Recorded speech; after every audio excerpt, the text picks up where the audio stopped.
Welcome to New Awakenings with Edgar Cayce's A.R.E, where together through some incredible conversations, we go on beautiful journeys of discovery that might shape the way you think about things and could even change your life.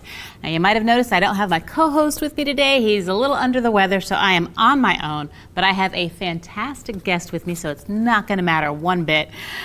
Today, I'm very excited to welcome back a returning guest to the show. She is a respected expert on the topic of reincarnation and soul writing. She's been a member of Edgar Cayce's A.R.E since 1987 and earned her master's degree in Transpersonal Studies and her spiritual mentor certification through Atlantic University. She's published numerous articles and presented talks on past life exploration, the pre-life planning session, and soul writing to global audiences. As a prolific author, she has written many books and is a frequent guest on radio shows and podcasts like this one, and we are thrilled to have her back today. Welcome again to the show, Joanne DiMaggio. Hi, how are you doing? I am doing great. It is a pleasure to have you back on here. I know you have been keeping very busy. Trying to. Yeah. Well, I'm just looking at all the books behind. So we have a lot, right? We have a lot to talk about today, but first let's start with the annual Reincarnation Conference that is coming in May. Yeah. What is this conference about in general? I'm so excited about it. It's a Souls in Transit, so there's going to be a lot of really wonderful speakers who are going to come and talk about various aspects of reincarnation. So it's going to be really exciting to be there, part of it. Wow. And gosh, what kind of different topics are people going to be talking about? Because it seems like there could be a lot with that. Yeah, I'm not sure what the other speakers are going to be presenting. I'm going to be doing a program called Finish Your Unfinished Business. So that's going to include a talk about what unfinished business really is, how you can recognize it, and what you need to do about it in terms of your soul's journey. And I will conclude with a group regression to help people identify the past life that's most impacting them today, and to identify all those karmic issues and karmic attributes that they brought in with them in this life. And that'll give them a clear understanding of what they're working on and need to finish up in this lifetime. Okay, so the unfinished business then is something from a past life. Unfinished business is karma. Simple as man. that. Yeah, right. And that's a topic that could take a whole conference unto itself. And I'm sure my fellow speakers will be touching on that. It's things that either something you might have done to somebody, or something somebody might have done to you, or it could be an illness that you had, or an attitude that you had in a prior lifetime that you didn't finish up, you didn't resolve it, and you sort of put it on the back burner, and then you decided that this was the lifetime that was perfect, it was ideal for you to work on the issues from that particular past life. And they could be 1,000 years apart. So you don't really know that until you do a regression. But you've brought things into this life, patterns especially, behavior patterns and parallels and things like that, that are hints about what it is that you still need to work on in order to resolve that, put it behind you so you can move on. Wow. See, so I have a love-hate relationship with karma, with the whole concept. Because I get it. I think it's wonderful to fix issues and become ultimately a better person. But my question to you is, I guess I have a couple of questions. How is it going to affect you if you don't remember? Like if you're just Joe Schmo, having your life here, and you're having all these issues, but you don't really necessarily know about karma or this whole, etherical realm. How are you going to settle anything? It just kind of seems unfair. Like, how would you find out you did something in the past life that is affecting you today, and how could you fix that? Yeah, well, first, you have to be a detective. Put your little detective hat on. There's a lot of clues for you. And even if you don't believe in reincarnation, there's a lot of clues, and like for the things that you say all the time. So some people will say, I never have enough. Or they'll say, it's not safe to risk my feelings. Or I'll never find love. Or I'm not good enough. I'm not worthy. Those thoughts keep circulating, and they come up over and over again, you start to see patterns. You notice that, no matter what you do, this is the outcome.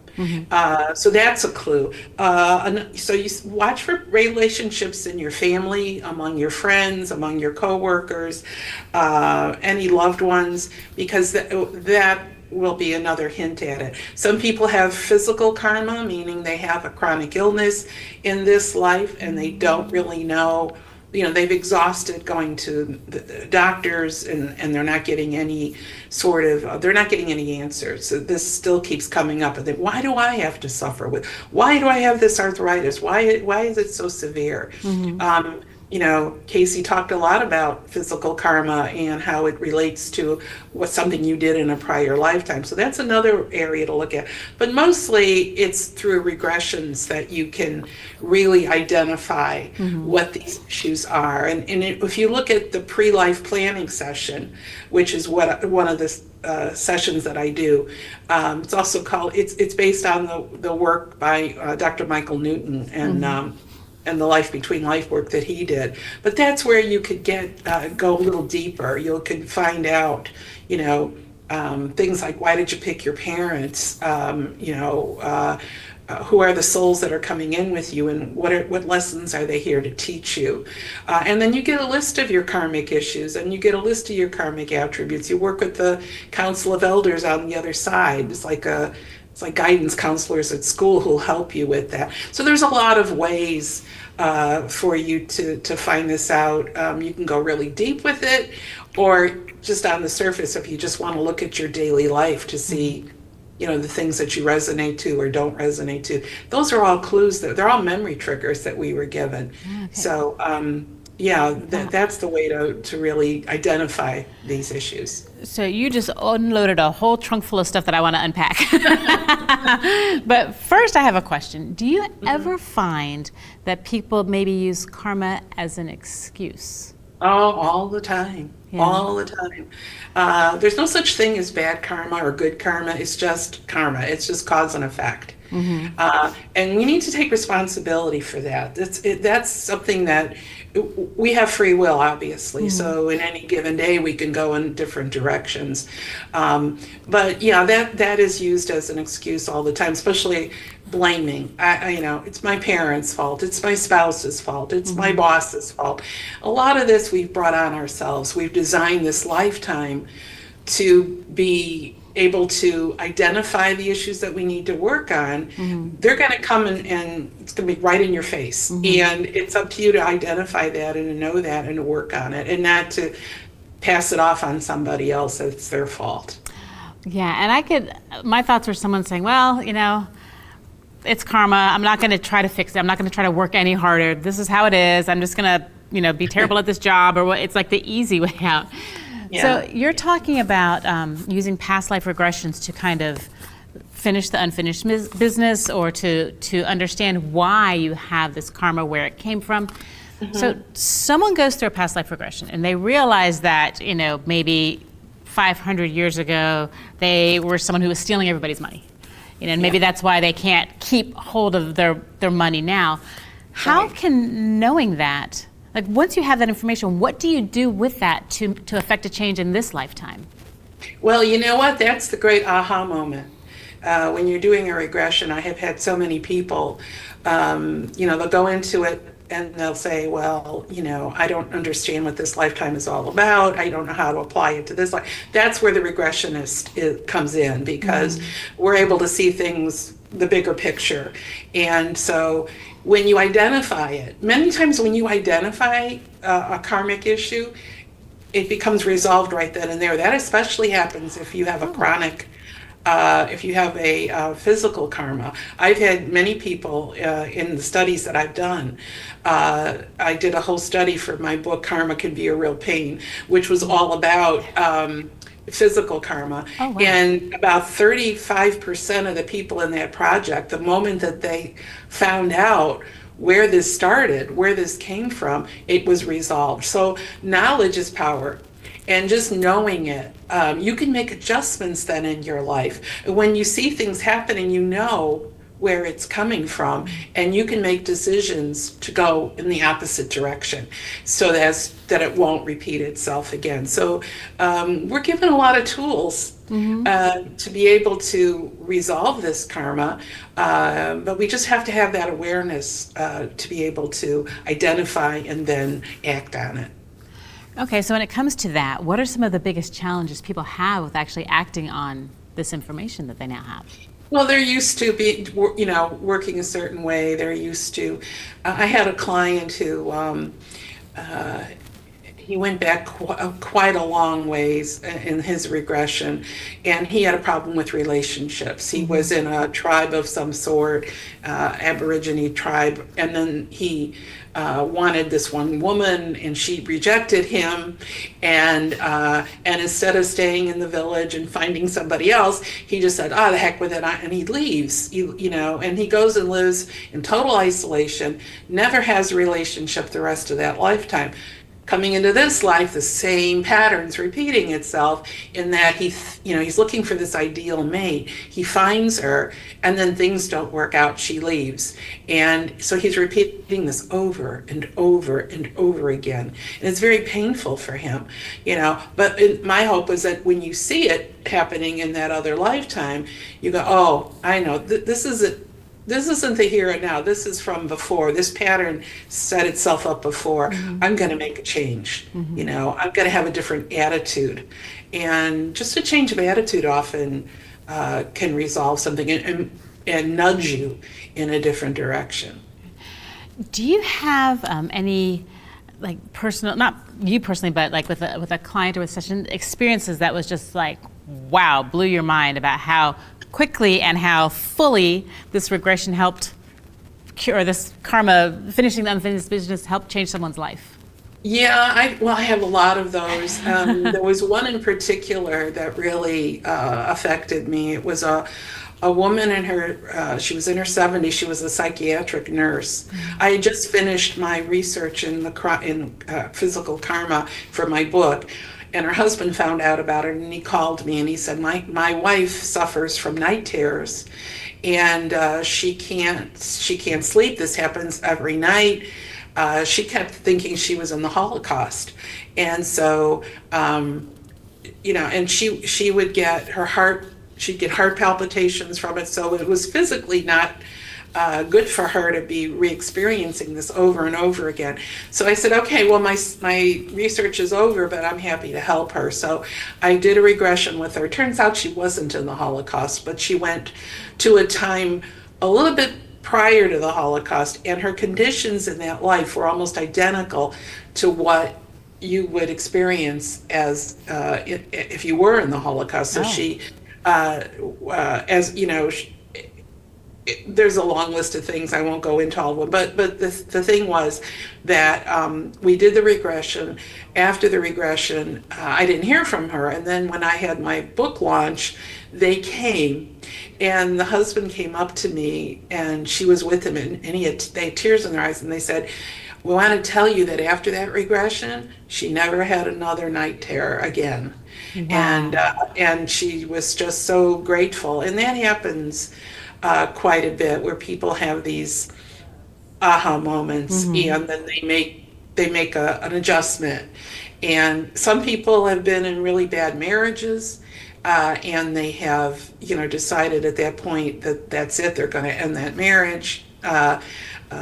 There's all kinds of examples, but that one always stood out because they were this cute little elderly couple, and she was suffering so much. And then after the regression, she said that was it. She had no more night terrors. So that told me this method really, really is powerful, and it works, whether you believe in reincarnation or not. It works. Oh, that's amazing! And gosh, what a game changer for her. I mean, that's affecting her life. That is fantastic. Oh, yeah. Now, kind of getting back to something you mentioned earlier, you were talking about pre-life planning session.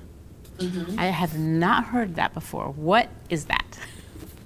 That's the life between life. You might have heard that expression before. Okay. So this is where you are in the afterlife before you come into this life, before you come into a body. So you're planning what you want to deal with in this lifetime. So you're working like with a council of elders that I equate, like I said, to guidance counselors at school. And they have your report cards in front of them, all of the lifetimes that you've had, all of the lessons that you've completed, all of the lessons that you haven't completed, all of the lessons that you've yet to even attempt. So you look at that and you go, oh, you work with them and you go, oh, okay, I think I need to work on this issue of abandonment, because in this past life I abandoned somebody, and I need to come into this next life and to balance that out. So you tend to like, so things are going to happen, people are going to come in my life, and at some point they're going to abandon me. And so you plan that out. You plan, you work with them to plan, like I said, you pick your parents who are going to be the mother and father that will best give you and your soul the opportunity to work on that issue. So when you pick your parents, it's like, your socioeconomic conditions, you know what you're coming into, what country you're going to be living in, what your ethnic background will be. All of that is taken into consideration. You're going to define what your soul's mission is, so coming in what you're here to do. Mm-hmm. You're going to look at, you're going to choose whether you want to be male or female, and pick a body you want to have for whatever reason. Other souls, part of your soul family, we travel together as a soul pod, I like to think of it, from lifetime to lifetime to lifetime. So the souls that are with you now have been with you since the beginning. They don't look the same. You change your gender and you change your the role that you play in a person's life, but it's the same group of souls. Mm-hmm. Those souls will decide with you when you're in the afterlife if they want to come in with you in the next life. Mm-hmm. They're going to decide who they're going to be in the next life with you and what role they're going to play. How are they going to help you achieve your soul's purpose, whatever that purpose may be. So there's a lot of pre-planning that goes on. That's why I tell people, you did it to yourself. You can't blame somebody. You did it. You planned this out. Because when you're in spirit, you're all gung-ho, like, I can't wait to get to Earth. I got to do this. And when we get to Earth, it's like, oh, forget about it. I don't remember a darn thing, So then we're like, I want to go back to spirit. Wow. And, so it's really very fascinating. The way the universe has this worked out is just truly extraordinary. It really is. And gosh, you got to hope you like those souls in your pod, because it sounds like you're stuck with them. Yeah. From lifetime to whether lifetime. You like them or not. Yeah. Yeah. Wow. Well, I cannot believe how quickly the time has gone by. We are just about out of time. But before we go, I want to make sure people know how to contact you if they want to schedule a session with you. So what's the best way, Joanne, for them to reach out to you? They can go to my website, which is joannedimaggio.com, JoanneDimaggio.com. And there's a list there of all the different types of sessions that I do. I do several different types of past life regressions, plus the soul writing, if they want to do that. Soul writing is a written form of meditation. Edgar Cayce talked a lot about it. He called it inspirational writing. And that's what I wrote my thesis on for Atlantic University. And they could book the session right there online. So it's very easy. That's fantastic. And I think last time you were with us, we spoke about soul writing. So if anybody's watching, you can go through the episodes and you can find Joanne. And if you're interested in soul writing, you can learn all about that too. Yes. So Joanne, thank you so much for joining us. Joining me. I'm used to there being an us. Yeah. Thank you for joining me today, and all of us out here on New Awakenings. It's been such a pleasure to chat with you. Thank you. I enjoyed every moment of it. Okay. Well, take care. And thank you for watching. If you've missed any of this or want to learn more about Joanne or anybody else on any of the other podcasts, you can find them all on edgarcayce.org/researches. Let me say that again. You can find them all on edgarcayce.org/resources. And you can click on them and you can listen to all of this wonderful information. So we will see you next time on New Awakenings with Edgar Cayce's A.R.E. Take care.